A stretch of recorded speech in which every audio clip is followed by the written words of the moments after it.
Baldwin County, where officials are speaking out against a proposed bill. It would increase the weight limit for logging trucks across the state. County officials say it would hurt hundreds of highways and bridges in the area, many of which are already overburdened. NBC 15's Corey Pippen is live in Baldwin County tonight.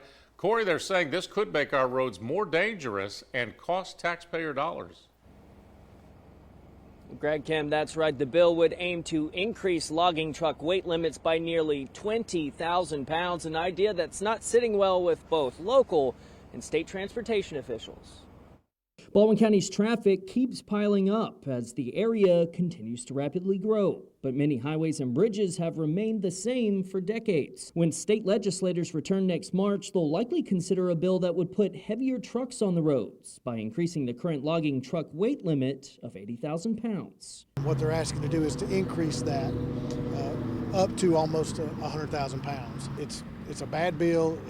It would do a lot of damage to our roads. It would do a lot of damage to our bridges. Baldwin County engineer Joey Nunnally says if it's approved, the bill would also increase the number of posted bridges in the county, which are illegal for large trucks to travel, from 14 to around 400, while also impacting road repaving efforts. We wouldn't be able to resurface as many miles. Our buildup on our roads have to accommodate for whatever loads it's carrying. So that buildup gets a little thicker, which means we have a finite amount of money to work with, translates to less miles paved per year. State transportation officials aren't sold on the idea either. ALDOT spokesperson Tony Harris sent me this statement saying in part, quote, "While we understand where efforts like this come from, we all need to be concerned about safety and the quality of our roadways. And one of the best ways we can do that is by holding the line on weights."